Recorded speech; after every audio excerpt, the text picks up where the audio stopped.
بسم الله الرحمن الرحيم. الحمد لله رب العالمين.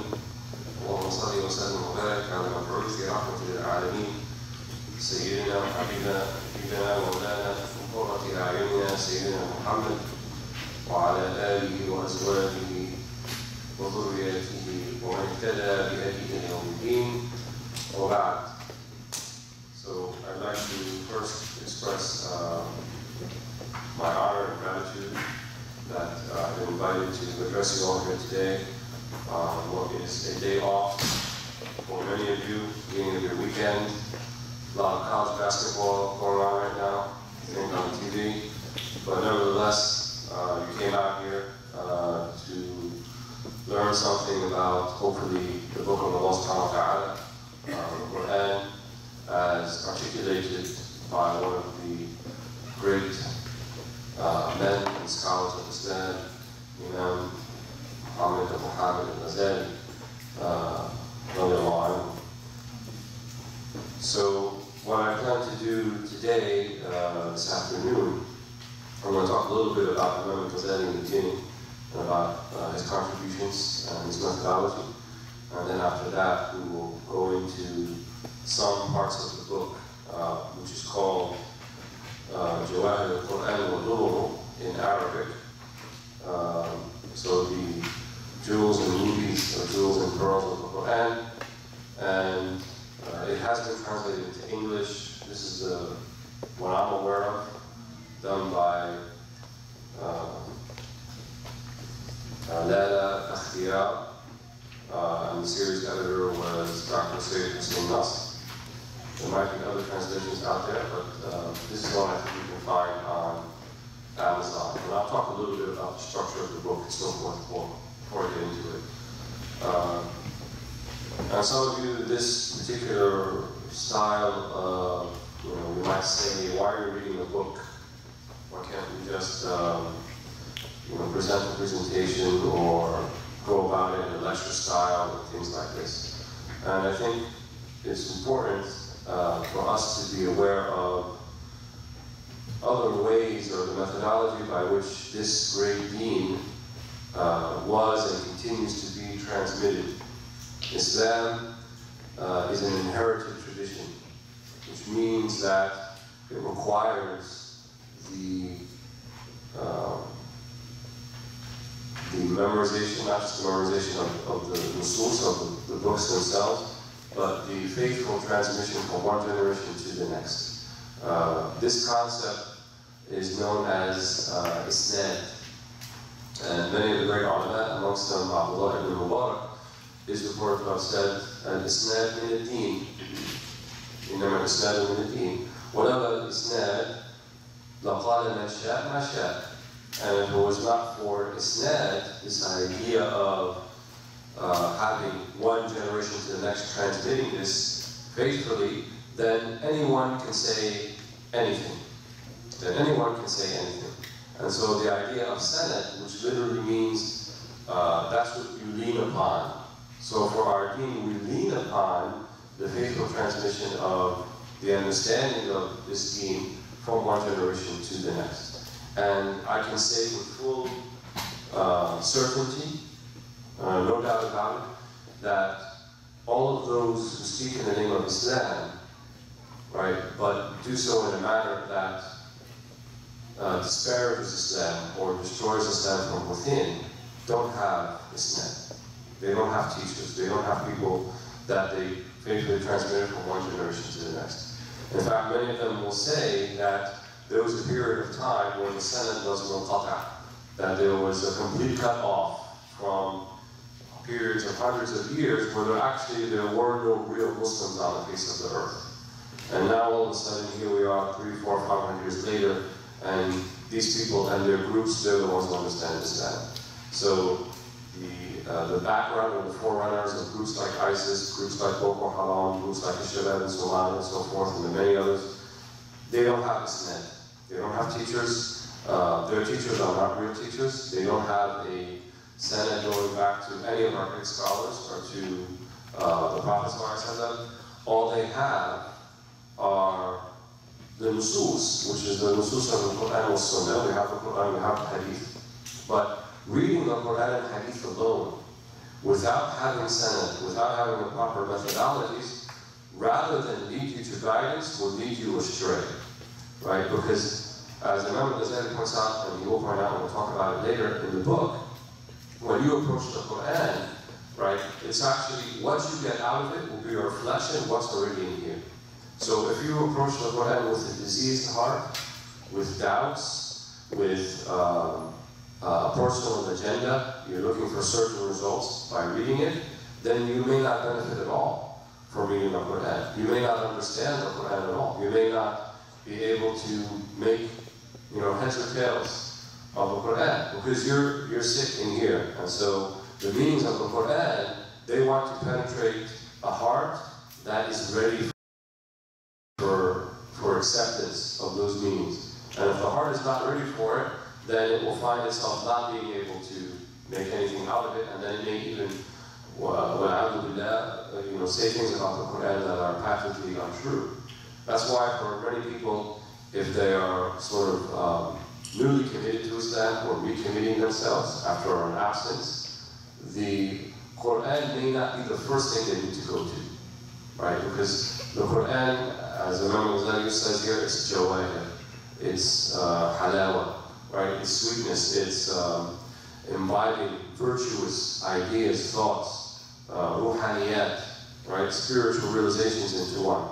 But, just like if you have a garden, right, and it's littered with rubbish, with trash that people have strewn all over it, you can go plant all of the roses that you want, and all of the dandelions and all of the tulips, but it's still not going to look like a garden because there's trash all over the place. So the first thing that you need to do is remove the trash.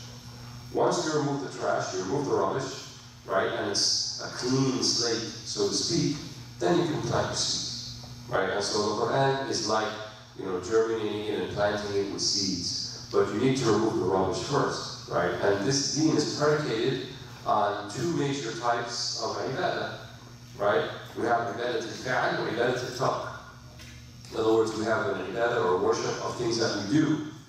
But just as important, and I would say by the ostensible meaning of the words of the Prophet ﷺ, more important would be to avoid certain things, to not do certain things. That's also important too, right? And we tend to lose sight of that part. So most people are quite enthusiastic, usually if they're enthusiastic about Islam, to do the things that they're supposed to do. So many don't have an issue with praying, many don't have an issue with maybe even fasting, zakah, hajj, and the hajj and Umrah tour operators have never had better business than the time we're living now, right? People will dish out 5, 10 grand to go and do Umrah, to go and do hajj, and they have to turn people away. There's so many people who are doing it. So, ibadat al-fi'al, right? Things that we do to find a lot of enthusiasm. But try to find the same enthusiasm from things that we stay away from, right? If I told someone, you're watching that particular television program, it's having a really bad effect on your heart. I think you should stop doing it. Stop watching Games of Thrones. Stop watching Breaking Bad. Stop watching, those things that you think are innocuous. They don't have any effect on your heart, but those images, long after you finish watching them and seeing them, they're still swirling around in here. And then you want to go to the Quran, and you want its jawahir and its durah, right? You want its jewels and its pearls to come out to you. How could you expect that, right? Because you're too busy in here with all those other things, right? And the thing about the nature of our hearts, which remember Ghazali talks about in another book, is that it's very sensitive, and it usually can only be turned on to one channel. Don't believe the people who talk about multitasking. It's not true. You can't multitask. It's not possible. We don't have the dual-core computer up here where it can do two things simultaneously. Right? It's not true. You actually can really focus on one thing at a time, but you are under the illusion that perhaps you are multitasking and you can do all these things all at once. But generally speaking, if you are not focused upon Allah subhanahu wa ta'ala, that means you're focused on something else. And if you're busy with something else, then you're not truly focused on Allah. And you can't do both, right? So when we talk about Ikhlas in niyyah, about having a good intention or pure intention. Pure from what? What do we mean by purity? What are we purifying it from? We're purifying it from other intentions, for other distractions, that things that can get in the way. And so if you're busy with all of these other things, how can you possibly expect to do that? It's not really humanly possible. And so that's why the Prophet ﷺ said first, مَا نَهِيتُكُمْ عَنْهُ فَاجْتَنِبُوهُ وَمَا أَمَرْتُكُمْ بِهِ فَأْتُوا بِهِ مَا اسْتَطَعْتُمْ. That which I have prohibited from you, avoid it. Right? And I put in brackets in the translation, because it's understood from the context, avoid completely. Right? Because when he says, do what I've asked you to do, he says, مَا اسْتَطَعْتُمْ. Right? And that which I've asked you to do, then do it according to as much as you can do, according to your ability. Right? That means you may not be able to do not just the fard, but all of the sunnahs, all of the mustahabat, all of the things, actually not very easy to do. But what is expected, however, and what is a perhaps clearer and faster route to having a type of taqwa or God consciousness in this life is avoiding the haram. We really don't have an appreciation for how destructive even one sin is. Right? And as we mentioned in the khutbah the other day, it's not about hajm al-ithm. It's not about the size of the sin. It's not about is it a kabira or a saghira. Right? Some of the ulama, they talked about kaba'ir wa sagha'ir. You know, major sins, minor sins. Ibn al-Kathir or al-Dhahabi has a book called Al-Kaba'ir, and he actually counts more than 70 types. That's true. However, even a saghira, what we should consider to be even a little sin, it will affect you, right? Perhaps not in the way that you think. Perhaps it will rob you, right, of al-ladhat al-ibadah li fatra min al-fatrat. Perhaps you will not have that same sort of sweetness that you taste when you pray, or when you read al-Fatiha, or when you read Quran that you had prior to it. And perhaps that situation that you're in may last a week, maybe a month, maybe longer, right? Because of that slip that you made and that you did intently. So the ibadat al-tark, the ibadah, the worship of restraint, of avoidance, is very, very important, right? And I think in the age that we live in now, we don't really realize how important it is. We live in an age where everybody likes to say, or people like to do, is have their cake and eat it too. So I'm a good Muslim, I do everything right, but you know, I need tadweeh. I need to relax sometimes. I need to watch Game of Thrones, and I need to watch, what's the name of that movie? Deadpool. And I need to watch these things. But think about it. When you're in a movie theater, and I'm not telling you don't go to movies. I might go to the occasional movie. I'm not saying that. But I'm saying that when you do, and you're in there for the 2 hours or however long it is, you're not there anymore. You are tuned into whatever that director and producer and Hollywood studio wants you to be tuned into. And the reason that they want you there is not to enlighten you, it's not to inform you. Why do they want you there? They want your money. They want to make something profitable. That's the intent behind it. When you read the Quran, Allah doesn't want anything from you. It's there to enlighten you, right? It's there to make you and transform you into a person that you previously were not. So look to the intentions behind the things that we engage with. Right? Be very purposeful with what you engage with who you engage with how you engage with them.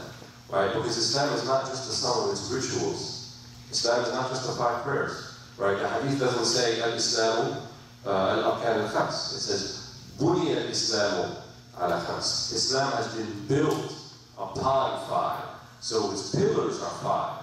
Right? In other words, its foundation. But that's not all that Islam is. That's not the sum of Islam. Right? And we don't read the other hadith. We don't read the hadith of Jibreel alayhi salam, where he asked him, Mal Iman, Mal Ihsan. What is Iman? What is Ihsan? Right? And Ihsan is to give the highest engagement with your ibadah, with your worship that you can. And the Prophet described it in 2 words, 2 sentences. Ta'bud Allah ka'annaka tarah. Worship Allah subhanahu wa ta'ala as if you see him. فَإِنْ لَمْ تَكُنْ تَرَاهُ فَإِنَّهُ يَرَاكَ. But if you don't see him, know that he sees you. So either mushahada or muraqaba. La thalitha lahuma. Either you're in a state of mushahada or in a state of muraqaba. There's nothing else besides that. So either you're aware that Allah is watching you, So you have this constant vigilance as you engage with relationships and other things throughout your life. Or, at a higher level, you're not just aware that Allah sees you, you actually are seeing the divine, right? The divine act of kun fayakun, right? When Allah says kun fayakun, this is what makes the universe what it is. Every single infinitesimal moment in time is kun fayakun, right? Don't think Allah said kun fayakun in the beginning. That's not our narrative. It's not He said kun fayakun and then there were the heavens and the earth, and then it was, and then He left it, and then God rested. That's not our narrative. Our narrative is kun fayakun every single instant in time, continuously. Our next breaths are not going to happen. The next 2 seconds are not going to happen unless Allah says kun fayakun. So the idea of mushahada means you're seeing, right? Bain al-kafi wa noon, as some of them said, right? This was kaf and noon, kun, right? That's the amr from Allah subhanahu wa ta'ala. He says, be, fayakun, that it is. So you have this mushahada, bain al-kaf wa noon, right? So you see things as they're manifested in time, that they're all part of the divine plan, and that behind it is the divine will, the divine power, and the divine word of God, where it says kun fayakun. This is what we're talking about when we talk about Islam. Now imagine if you had a society of people who are all living like that, at the very minimum level of muraqabah, right? But we let other things come in and influence how we engage with life, right? This life is a short life. This life is fleeting. And Islam is teaching us how do we manage that short life that we have, the short time that we have on this earth, and how do we make the most of it? So not only we can be successful in this life, but we can be successful in the much more important life, the life of the hereafter. Right? وَالْآخِرَةُ خَيْرٌ وَأَبْقَىٰ. Right? And the next life is better, and it is forever, it's everlasting. So how can one compare between this life and the next life? So, going back to Imam al-Ghazali, right?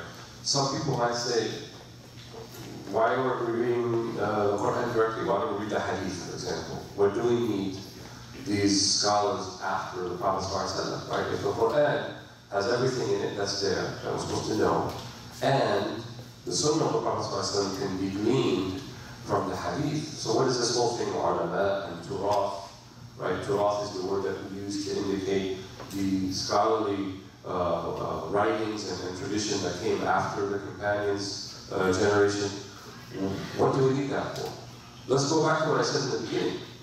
What did I say in the beginning? That is-sanad or isnad min ad-din. وَلَوْلَا الْإِسْنَادِ لَقَالَ مَنْ شَاءَ مَا شَاءَ. Without isnad, then anyone can say anything. So these are the very same people who brought us the deen, right? Go open your mushaf that you got from the Medina printing press, the King Fahd Medina printing press in Medina, and open the back of it and look to the last page. And if you can read the Arabic, you will see that it has a list of names, people's names, who are the Qurra, right? Who are the Quran scholars who approved this copy of the Quran. And you might say, oh, well, that's easy to do. They just look at the master copy and compare the two and make sure that they're correct. And I told you, no, it's not really like that. Because the master copy of the Quran is not in a written form. The master copy of the Quran is in the hearts of men and women who memorized it. That's how we know the Quran is the Quran, right? So the Quran wasal ilayna bitawatur, right? The Quran came to us by this thing called tawatur, by many, many chains of transmission. Hundreds of people transmitting it. Such that it would be impossible for us to imagine they all could have conspired and lied about it. It's not like there's a written authorized copy. Yes, there are very old ancient copies, perhaps the first one, right? I was in Egypt last month, and inside the Hussein Mosque, in one of the what's called the Ghurfa Sharifa, the noble room, there is a copy of the Quran that is purportedly was that of Sayyidina Ali ibn Abi Talib. And it's about this thick, that big, right? And it has ancient pages. There's another copy like this, or similar to it, also in Yemen.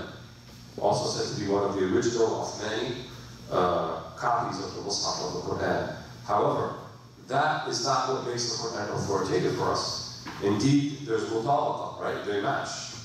However, what makes it authoritative, as I said, is that it has reached us by men and women who transmitted it from one generation to the next. That's what makes it genuine and authentic. And the same thing with the hadith, right?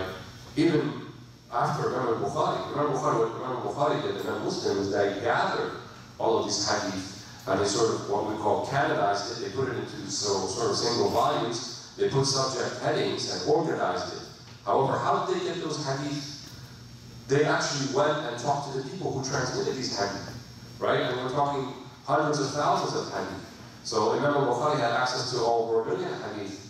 He didn't put 1 million hadith in his Sahih. He put something like 7,000, right? So he was picking and choosing the hadith he was putting in. Again, this was the work of ulama. So if it was not for them, we really wouldn't have access neither to the Quran, nor would we have access to the hadith, which reflect the sunnah of the Prophet ﷺ. And above and beyond that, nor would we have access to understanding or how to go about understanding the Quran and the hadith. So when people love to say kind of the slogan, Quran and Sunnah and nothing else, there's what we call mughalata, anti-mughalata, right? Because it sounds right, it sounds like the right thing we're supposed to be doing, but tell me how we're going to approach the Quran and Sunnah, right? If it were not for those very people who transmitted to us, you wouldn't have Quran and Sunnah. So people like Imam al-Ghazali and others like him are in that chain of transmission. It's by them by which we know how to approach and understand the deen. Because when we talk about living tradition, it means it's living, it's alive. It means from one generation to the next. And if we only have this complete cut-off and ignorance or forced ignorance of 13 or 400 years of history, of scholarship between us and the Prophet ﷺ, and we ignore all of this, and all we say is that what happened during this time, that in itself is ignorance. Because we wouldn't have it to begin with if we ignored all of that. There would be no deen. There would be nothing. So the reason that we read books like this, and we read the works of the scholars, is because we believe that ultimately Allah subhanahu wa ta'ala is the source of all knowledge. And Allah subhanahu wa ta'ala sometimes will give something to muta'akhirin, He doesn't give to al-mutaqaddimin.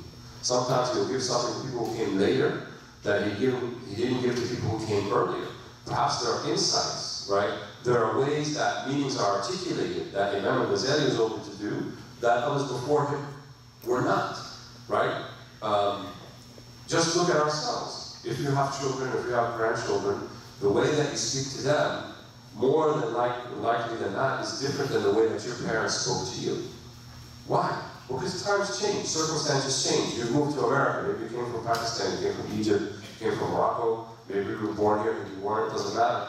But even the changing of the times, right? I'm of a generation when I was growing up where we didn't have this thing. We didn't have cell phones, we didn't have smartphones, we didn't have Facebook, we didn't have social media, we didn't have flat screen TVs, we didn't have any of these things, right? And life was different. If you wanted to find someone, you actually had to call them at home and leave a message on this thing that looked like a tape recorder called an answering machine, right? And you young guys, you're probably like, what's he talking about? Is that like some 80s movie or something? No, but actually, I lived during that time, where you had an answering machine and you press play, you know, you hear the messages that are left and so forth. We lived through that, right? I'm not that old either, but we lived through that. So now things have changed, right? Things are rapidly changing, so we need to be able to kind of re-articulate, not reform, not change this then, but we need to re-articulate it so that the core principles and meanings are preserved and transmitted from one generation to the next. And that was the work of each generation of scholars. And the Tajdeed hadith is largely based upon this concept. So when the Prophet ﷺ said that every 100 years or so, Allah subhanahu wa ta'ala will send to the ummah man yujaddidu lahu deenahu, right? He or she who will renew the deen for them. It doesn't mean that they're going to have a reform of the deen. We're not going to take it apart and put it back together. But it's re-articulating it in a way that is relevant for the people who are there to learn from it. And this has been happening continuously. It's not something that's just happening now. It's happening continuously. The way that even the second generation after the Prophet ﷺ, the Tabi'een, the way that they learned Islam was different than the companions themselves. The companions had the Prophet ﷺ. They were in direct contact with him. The Tabi'een didn't have that. So the way that they learned Islam was different. They had more than one teacher. They had many teachers who were the companions. The companions focused on the person of the Prophet Muhammad for the most part. So it was a different way of transmission. Then Tabi'in, the generation after them, was also different, right? It was still an oral tradition, but now they started writing things down. Tabi'in includes the four imams, like Imam Abu Hanifa, or Malik, or Shafi'i, Ahmad ibn Hanbal. They all had things that they wrote. Why did Imam Shafi'i write down? He has this very famous book called Al-Risala, the Message. And in the book, he puts and writes a methodology of how to interpret and understand the Quran and Sunnah. Why did the generation previous to him come up with something like that? If you think about it, why did he do it? Why did it take 200 years after the Hijrah for him to go and do something like that when it didn't exist beforehand? My guess, my educated guess, is because he realized there was a need to do so at the time. And perhaps the generation before him, there was no need, right? Because the way that people learned Islam in terms of their numbers and so forth, it was an easier thing to do. Why did Sayyidina Uthman and Sayyidina Abu Bakr before him compile the Quran into a single volume? That wasn't the case. Upon the death of the Prophet ﷺ, no one really had a single volume of the Quran in written form. And then it was gathered during the time of Abu Bakr Siddiq, right? And then the Seerah tells us there was a reason why he did that, right? One of the battles were Ghazwat al-Yamama, 70 of the Huffaz of Quran, and 70 companions back then is a big number, right? If you're like maybe 10,000 and then there's, you know, about 1,000 if you have the Quran memorized, maybe it's a few hundred, and then 70 of them perish in one battle, it's cause for alarm. And so Abu Bakr Siddiq said, we have to put this down and document it. It has to be one book. We need an authoritative written copy. Because if we lose all the people who have it in their hearts, where's the Quran going to go? Right? And even some of the companions opposed him at the time. Sayyidina Umar didn't like the idea to begin with. He said, and Nabi Sallallahu Alaihi Wasallam, the Prophet Sallallahu Alaihi Wasallam didn't do it. So what was Abu Bakr's response? What did he say back to him? Right? Because oftentimes when people say, well, bid'ah, the Prophet Sallallahu Alaihi Wasallam didn't do that. What did Abu Bakr say to him? Wallahi innahu khayr. 3 words. Wallahi innahu khayr. By Allah, it is good. In other words, the Prophet ﷺ taught us to entreat all that is good and to do all that is good. And based upon what I know from the Prophet ﷺ, this is a good thing to do. Even if the Prophet ﷺ didn't do it himself, because there was not a need during his time for him to do it. But there is a need now, right? And Allah was convinced. And they did it, right? And it was a big project. And who was Abu Bakr Siddiq? Right? No one can say he was wrong. No one can say that he made a mistake in doing so. Even the Prophet ﷺ, he said, Abu Bakr Siddiq is better than all of you. He said that to the companions. And he said, مَا خَضُوا عَلَيْكُمْ بِإِثْنِينِ صِيَامٍ وَلَا صَلَاةٍ. He's not better than you because of much praying or fasting, وَلَكِنْ بِشَيْءٍ وَقَرَ فِي صَدْرِهِ. Rather because there's something that stirs in his heart. That's why he is preferred over you. He had these meanings in his heart. So we can't say that he did something wrong. We follow that. وَهَكَذَا. So each generation, successive generation, would do that. They would add, they would re-articulate, they put it perhaps in a new way for people to understand. Right? We can't teach our kids the same way that kids were learning 3 generations ago, perhaps even 2 generations ago. It's different. Right? The way that they respond to external stimuli, nowadays, unless you have some type of visual aid, when you're teaching young children, they're going to lose interest. Right? And attention spans have been continuously decreasing. And I believe one of the latest studies said that most people don't have an attention span of more than 15 minutes. If that's true, I probably lost many of you 10 minutes ago. So I hope it's not true. But they say that attention spans gradually are decreasing. And most people nowadays can't really even sit for that long without picking up their phone and checking their mail. So I'm not going to say raise your hand if you checked your phone in the past 15 minutes, you know who you are. But this is the reality of the situation now, how it's affecting people. So that means we need to encounter this based upon realizing that, right? Upon seeing that. And the ulama have this principle, it's a beautiful principle that says, that evaluating or passing judgment on something is based upon your true conceptualization of it. So unless you understand the situation, you understand that thing, how can you pass judgment? How can you evaluate it? How can you say it's good or it's bad or it's needed or it's not needed unless you're in the world and you're understanding it, right? So if you have a distorted concept of something and then you pass judgment upon it, that means your judgment will also be distorted. So it requires us to know quite well, right? When the Quran says, for example, أَفَلَا يَتَدَبَّرُونَ الْقُرْآنَ وَلَوْ كَانَ فِي شَيْءٍ مِنْ عِنْدِ اللَّهِ لَوَجَدُوا فِيهِ اخْتِلَافًا كَثِيرًا. If there was, do they not contemplate the Quran? And if there was something that was from other than Allah subhanahu wa ta'ala, they would have found اخْتِلَافًا كَثِيرًا. They would have found much difference within it, right? That means that you have to be aware of what something that is written that is not Quran, what that looks like, right? And anyone who's ever read a book, right? You have to have read a book to know this. Anyone who's ever read a book, you will find that there are parts in it that are more engaging than other parts, right? There's parts where you're like, oh, this chapter, I'm really into it.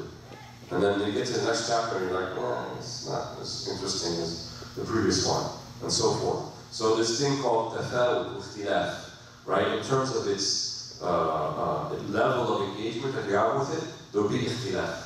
There's going to be ups and downs, ebbs and flows. Any book is going to be like that, except the Quran. That's why they said, no, وَجْدُوا فِيهِمْ شَيْءٍ مِنْ عِنْدِ اللَّهِ. If they found something from other than Allah, they would have found this ikhtilaf. But they didn't found. So that's why أَفَلَا يَتَدَبَّرُونَ الْقُرْآنَ. Do they not contemplate the Quran? Right? So what did the mushrikeen do? They dismissed the Quran without contemplating it. They passed judgment upon it without even approaching it, without even looking at it. In fact, to the degree that they would put their fingers in their ears, or they put cotton in their ears, literally. Not figuratively, literally they would do this so they wouldn't hear people reciting the Quran. They wouldn't hear the Prophet reciting the Quran. One time, one of the mushrikeen, his name was Walead Mosaad, and he went and he listened to some of the Quran. And then after he heard it from the Prophet ﷺ, he went back to his companions from Quraysh, and he said, Wallahi, there's some halawa about it, right? Its lowest part is satiating, and its highest part is fruitful, and there's a halawa about it. What did they say to him? They said, Sahar, Muhammad. Muhammad, he did magic upon you, right? Because you fell under his spell. Somehow, because you listened to it and you fell under the spell. So they would tell the other Quraysh who were not believers, don't listen to it, because you might fall under its spell. So they were afraid to approach it, right, because they knew the power that it may have upon them, right? And now, we don't even know how to approach it, right? We don't even know how to compare it with something else, because most of us were not that literate to begin with, right? We're not engaged on that level where we can unlock the meanings of the Quran, because we're not actually engaged in anything that we can compare it to. You can't compare it to a movie, you can't compare it to the iPad, you can't compare it to a video game. Completely different genres, right? But if we had an engagement with something that was similar, with poetry, with novels, with written works, then we could say, oh, I can see the difference. So actually, I would say that our lack of engagement with anything of a higher intellectual literary pursuit is adding to our lack of understanding and a lack of appreciation for the Quran. So that's the introduction.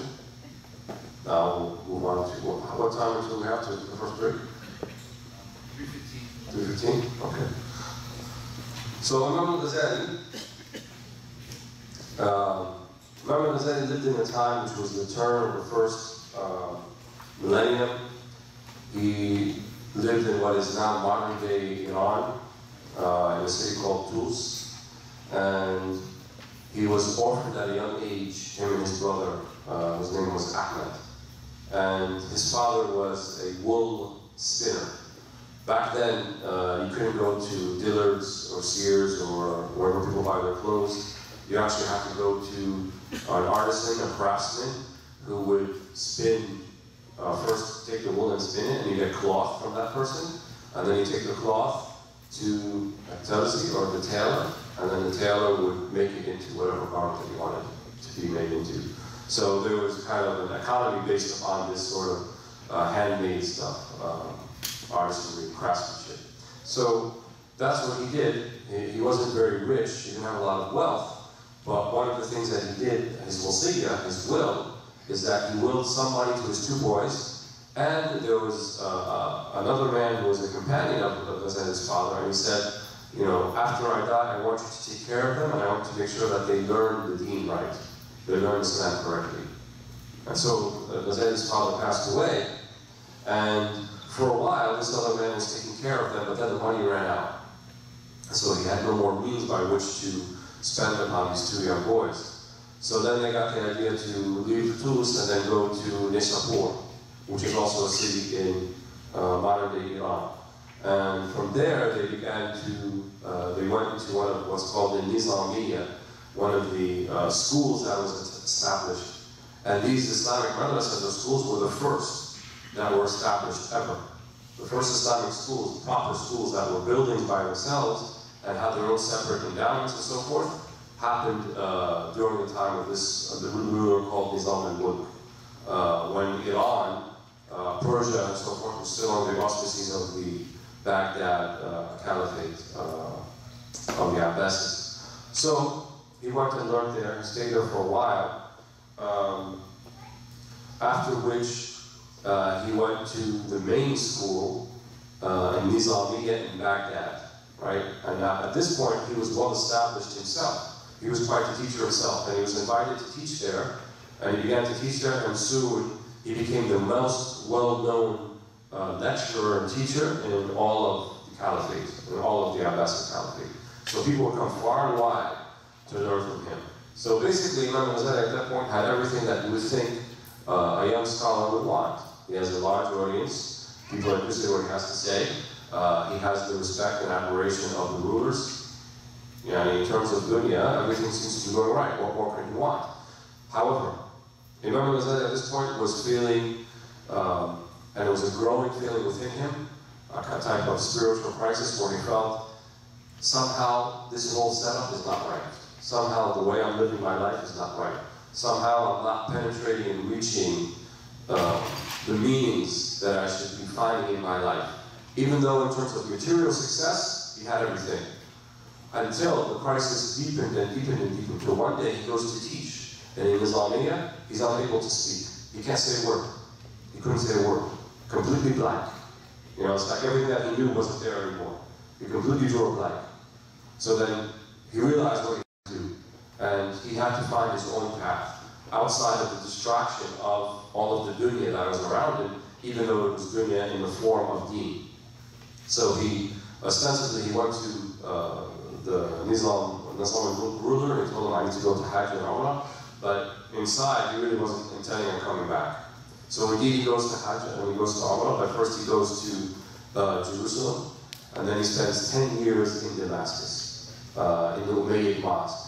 And what he did there was write most of his works. And the most important work that he wrote in his life was a book called Ihya Ulum-ud-Din, the revival of the religious sciences. So Al-Ghazali, from his perspective, he felt that people were just approaching the shell, the outer shell of Islam, and they were not getting to a lub, right, which is the essence inside of it. So people were reading Quran and Hadith and Tafsir and learning fiqh and so forth, but he didn't see it penetrating them in a way that was meaningful, that was transformative for those people. This is where he felt there was a spiritual crisis at hand. And so he aptly calls his book Ihya, which means revival, to give life back to something that has become in a sleep state, or maybe that's even dead and needs to reawaken, right, to revive it.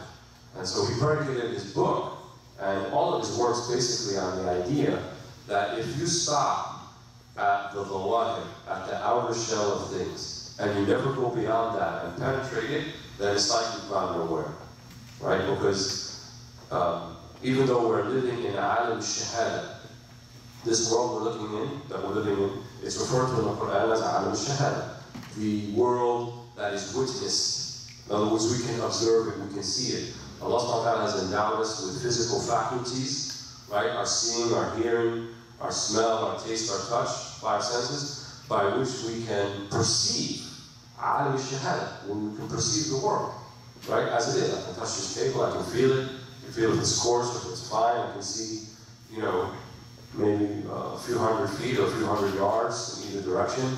Most people, as things get further away, you see less. But nonetheless, we can perceive things. But that's not the whole story, right? There's also عالم الغيب, عالم الملكوت, right? عالم الغيب is actually much more complex than عالم الشهادة. It's much more profound. It's much more meaningful. It's much more real than just the observed world.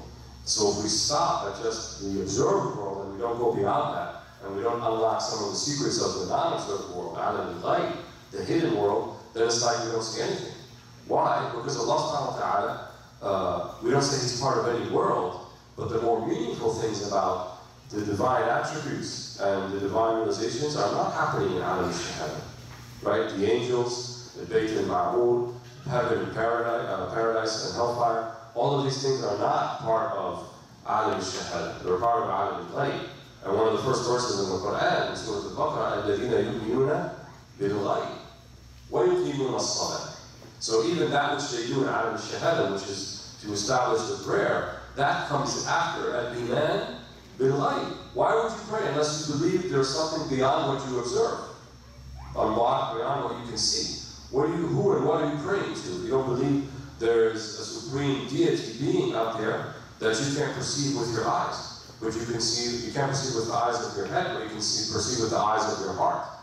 Right? So Imam Ghazali was trying to reintroduce, there wasn't something new, but reintroduce these understandings behind the meanings of the Quran and the Hadith. So he postulated that the way that you can go about doing that really depends upon you, and that the human being is a mirror, and that these meanings are there, that one can avail themselves of seeing signs of Alam al-Ghayb, signs of the other life, right? That's why we call the verses on the Quran ayat. In Arabic, ayat doesn't mean verse. We would say saf or line. No, it means sign, right? And it's the same word that's used to refer to signs in creation, right? وَفِي أَنفُسِهِمْ أَفَلَا يُبْصِرُونَ, the signs within them, right? So وَنُرِيهِمْ آيَاتِنَا فِي الْآفَاقِ, we will show them the signs in the horizon, right? وَإِنَّ فِي اخْتِلَافِ أَلْسِنَتِكُمْ وَأَلْوَانِكُمْ آيَةً, in your differences in your tongues and the languages that you speak and in your ethnicities, there's a sign, right? And one of the famous poets, he said, if that's the case, he said this beautiful line of poetry, أَلَا فِي كُلِّ شَيْءٍ آيَةٌ تَدُلُّ عَلَى أَنَّهُ هُوَ الْوَاحِدُ. Abu al-Atahi said, verily, there is a sign in everything, كُلِّ شَيْءٍ, everything that points that He is the one, namely Allah subhanahu wa ta'ala. So, the idea that you're a mirror and you reflect, and these meanings are looking for somewhere to penetrate. So if your mirror is not polished, right, if it's convex or concave and it distorts, then your picture of reality will be distorted. You won't understand reality, right? And that goes back to the person, the individual, and it goes back to the most basic, important building block of who they are, their heart, their essence. So the body is merely a vessel. It's not permanent, right? Every night when you go to sleep, there is some type of separation between your soul and your body. Because if you dream and you go off to all these faraway places, right? If, you know, gentlemen, guys here go dream and they dream that they're catching a touchdown pass from Cam Newton, right? Even though they lost the Super Bowl, sorry. But, you know, that means you're not really within your body at that particular point. You're somewhere else, right? You're doing something different. Same thing when you die, because sleep is a type of lesser death. And then the major death is death, when there is a permanent separation of the soul from the body. So once you die, that body that you're using during your life, you're not going back to it, except Allah will resurrect you and He'll give you a new body for that resurrection. And then in the eternal life, you have a completely different body than that. But your soul remains. Your soul is your soul. So your soul is the most basic aspect of who you are. And your soul is very sensitive, right, to external stimuli. and is very sensitive to the things that the body does. Right? We read verses in the Quran. There's be a day, يوم تشهد عليهم أيديهم وأرجلهم, the day that their hands and their feet and their body limbs will be a witness against them. Your tongue, your limbs, they're going to witness against you. They're going to say, no, he did this, this, and this. Don't believe him. We were there. He made us do it. Right? So even your own body will witness against you. So the heart, the soul is very sensitive to those things. And that will affect how you see reality. So Ghazali was saying, and others before him and after him, that in order for you to really see reality as it is, you need to perfect that mirror. And the way that mirror is perfected is by this process called tazkiyat an-nafs, by spiritually purifying yourself. And that means that not just doing the ritual aspects of Islam, but it also means that you're avoiding all of the things that are haram, that's true, and you are doing all of the internal acts of Islam. So he divided into external acts, al-zawahir, and into internal acts. And you might say, well, what's an internal act? External, we know them, right? Hajj, Siyam, Salah, Zakat, so forth. What's the internal act? These are the states of the heart that inform the external. So, tawbah, zuhud, shukr, sabr, mahabba, ikhlas, rida. These are the internal acts. So they're states, right? Their patience, their forbearance, their gratitude, their repentance. They are contentment with Allah's decree. They are love. These are things that are internal aspects. And unless you work on those and develop them, then you will not see the reality as it is. And then there are also internal states of the heart that prevent you from getting to that, right? What we call vices. So we have al-kibr, al-ujub, su'ul khuluq, al-riya, right? So you have these internal vices as well. You have bad character, bad opinion of people. You have ostentation, showing off. You have being pleased with yourself. These are all vices, and they will get in the way of you having a polished mirror so that you can perceive the inner and secret realities of the universe, right? And that way you worship Allah subhanahu wa ta'ala. That way you can worship Allah subhanahu wa ta'ala, not just because you are kind of putting your faith into it, but you begin to see, right? You begin to delve into that maqam of mushahada, right? That place where you see Allah in everything. We know rationally, we know that intellectually Allah is behind everything and creates everything. But yet, you have i'tirad. You object when certain things happen, right? When certain things don't go your way, when your expectations are not met, you become upset, right? You become maybe even angry, and you feel like you gotta get back at somebody. Well, if you were living the meaning of mushahada, right? If you were living the meaning of witnessing Allah subhanahu wa ta'ala in everything, you wouldn't become angry about it. Because you know that this is Allah's will. It doesn't mean you sit and do nothing, right? It doesn't mean that we see injustice and we don't do anything about it. But it means that in your heart, there's a realization that this actually came from Allah subhanahu wa ta'ala, and that the reason we're going to do something about it is not personal anger. Rather, the reason we do something about it is because Allah asked me to do something about it. So I'm having my relationship in mu'amala bil-khalq, walaysa al-mu'amala bil-khaliq, walaysa bil-khalq. That my mu'amala is dealing with Allah in every single issue, and not concentrating, not focusing on khalq, not focusing on creation. Because if I'm singularly focused on creation, I'm not focused on the Creator, right? One of the great imams, he said, think of it like this.